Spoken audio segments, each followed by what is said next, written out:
ومن سيئات أعمالنا من يهده الله فلا مضل له ومن يضلل فلا هادي له نشهد أن لا إله إلا الله وحده لا شريك له ونشهد أن محمدا عبده ورسوله أرسله يا أيها الذين آمنوا اتقوا الله حق تقاته ولا تموتن إلا وأنتم مسلمون أيها الناس اتقوا ربكم الذي خلقكم من نفس واحدة وخلق منها زوجها وبث منهما رجالا كثيرا ونساء يا أيها الذين آمنوا اتقوا الله وقولوا قولا سديدا يصلح لكم أعمالكم ويغفر لكم ذنوبكم ومن يطع الله ورسوله فقد فاز فوزا عظيما أيها الناس قال الله تبارك وتعالى في كتابه الكريم أعوذ بالله من الشيطان الرجيم بسم الله الرحمن الرحيم يا بني آدم خذوا زينتكم عند كل مسجد صدق الله ربنا الأعلى.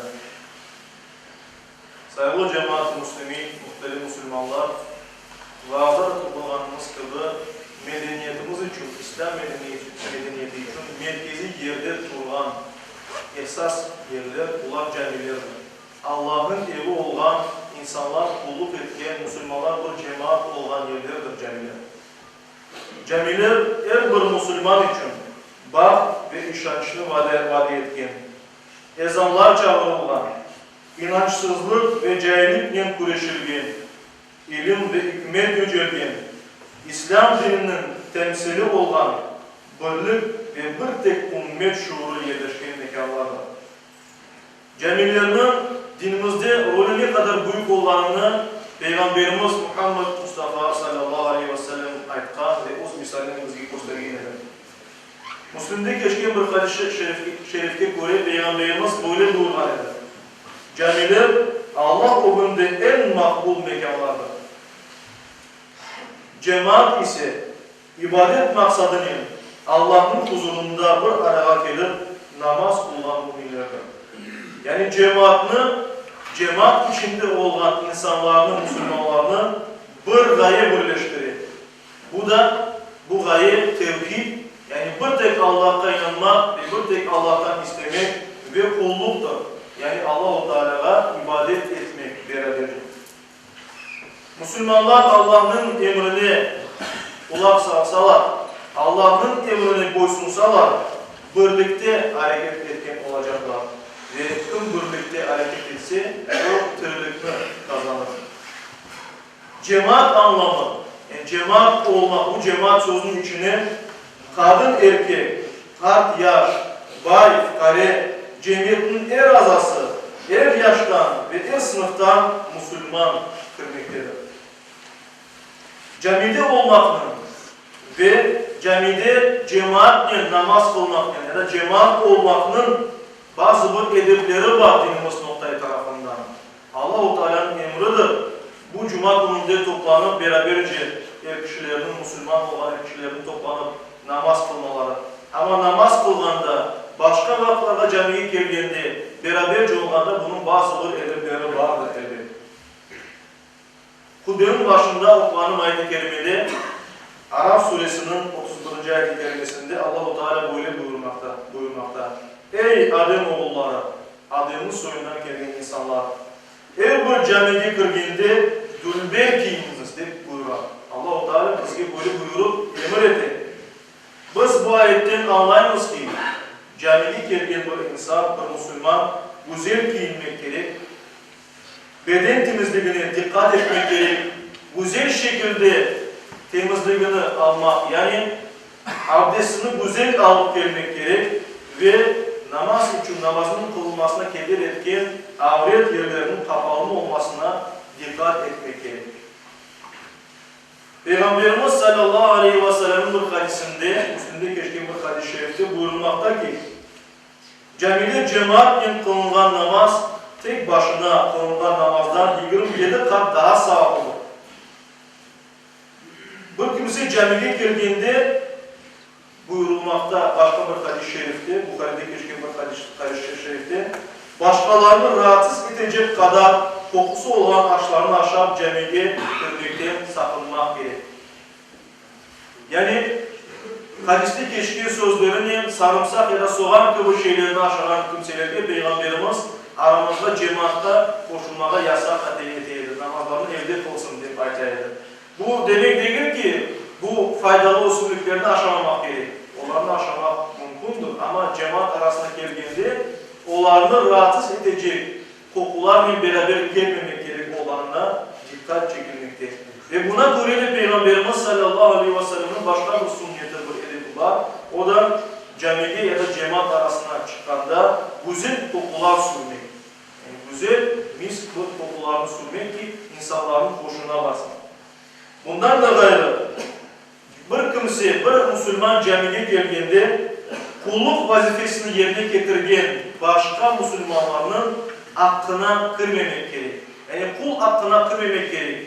Kul hakkına nasıl kırılır? Bir kimse camiye geldiğinde iki insan arasında oturup olarak keder etse ya da namaz kılganda o hareketlerini keder etse, sıkıştırsa ya da başka bir şekilde yani insanların böyle hoşluğuna varmayacak hareketler yapsa bundan uzak olması gerektir. Yani hakkına kırmamak gerek. O günden geçmemek gerek. Ya da başkaları namaz kılganda o dünyevi hususun işlerini yapmak ya da ayet okulsa böyle, zikir etmesi böyle başkalarının namazına keder etmeye çalışmak gerek. Çünkü bu yerde kul hakkı vardır elbet.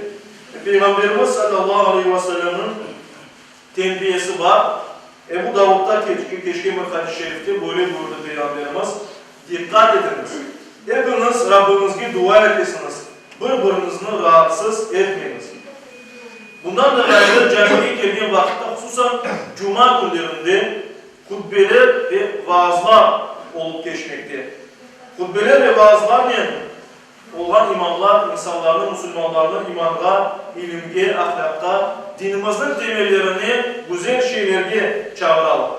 İşte buna göre de vaazlarda da, hutbelerini de dinlemekten bir edebi vardır.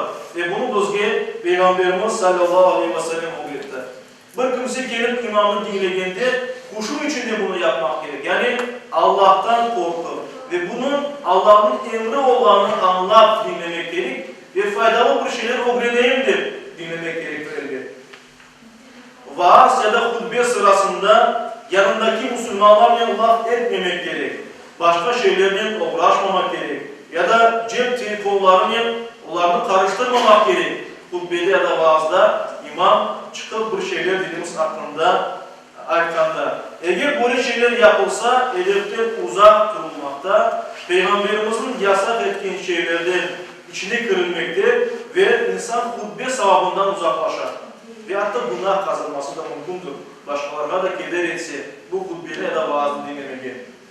Bukhari'de geçen bir hadis-i şerifte Peygamberimiz sallallahu aleyhi ve sellem böyle buyurdu. Cuma günü imam hutbe okuyan vakitte laf etken arkadaşına sus, indeme, bir şey aytma desen bile hatalı bir iş yapman olursun diye Peygamberimiz sallallahu aleyhi ve sellem. Yani biz laf etmesek, başka bir kimse laf etse yanımızda biz ona aylanıp laf etme desek günah kazanman oluruz bu yerde. Çünkü Peygamberimizin yasağı var bunu yapmana. Yani başka bir şekilde biz herkes ki bunu anlatmak gerekmez ki öyle olmamak gerek. Hutbe vaaz sırasında indirmeyip kulak asıp susup dinlemek gerekir. Başka bir husus var elbet. Her bir Müslüman cemaat namazlarına gayret göstermek gerek. Cemaatle beraber Allah'ta kulluk etmek gerek ve camilerde cemaatle katlaşmaya çalışmak gerek. Çünkü cemaat olan yerde bereket vardır ve dualarımız makbuldur, savabı da ziyadedir inşallah. Bundan da gayrı camiye korantalarımızı, ballarımızı da çekmek gerekmez. Tırışmak gerekmez ki bizim evlatlarımız gelsin camiye, alışsın camide namaz kılmadan. Hususan farz olan cuma günlerinde, cuma namazlarına. Bağlarımıza geldiğinde yaramazlıklarından sebep edip onların camiden uzaklaştırmak yerine caminin ve cemaat olmakının kıymetini onlara anlatayım ve bunun edebini onlara öğreteyim. Vaaz, hutbe, Kur'an okulganda kalbimiz ne bunu dinliyor? Yani Allah-u Teala'dan bir savab umut etip ve faydası olur bizge dep o'ylaysiz deydi.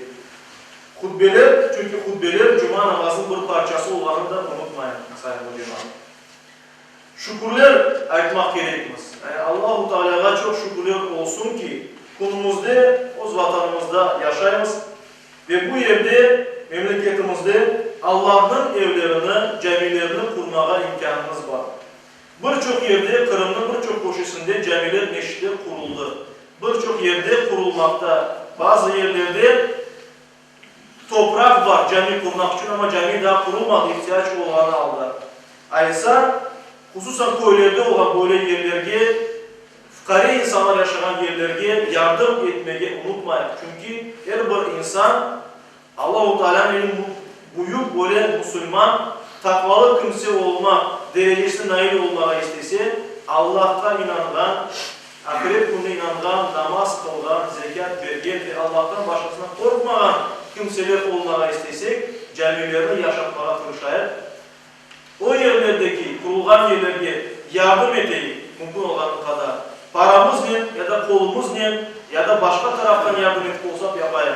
Ve çalışkan camilerge de yardım edelim ki onlar en güzel şekilde çalışsın, beraberce ibadet getirsin bu yerlerde ve Allah-u Teala inşallah bunun savabını kat kat kaytarır. Bu bizler için sadaka-i cariyemiz olur. Biz biliriz ki insan vefat ettikten son kesilmeyen savaplardan birisidir. Eğer biz camilerge ya da faydası devam etken bir şeyge sadaka versek, ne kadar faydası gelirse, ne kadar cami kursa o kadar da savabı bizge gelmeye devam edecektir. İşte tırışsak, kurmaya yardım etsek camilerini, yaşatmaya yardım etsek camilerini Allah-u Teala savabını ziyadesini verir ve karşılığı olarak cennetini ve cennette saraylar bizge nasip eder. İşte Yüce Rabbimiz her birimizge dinimizin doğru yolunda olma, cami adabına, cami edeplerini, kaidelerini, cemaatle beraber olmağa, cemaat namazlarına gelmeye, camilerge ve bu yerde de başkalarını incitmamağa ve dinimiz tefsir etkeni gibi hareket etmeyi bizge nasip eylesin. Yüce Rabbimiz Müslümanca yaşar, Müslüman olarak son nefesimizi vermeye nasip eylesin.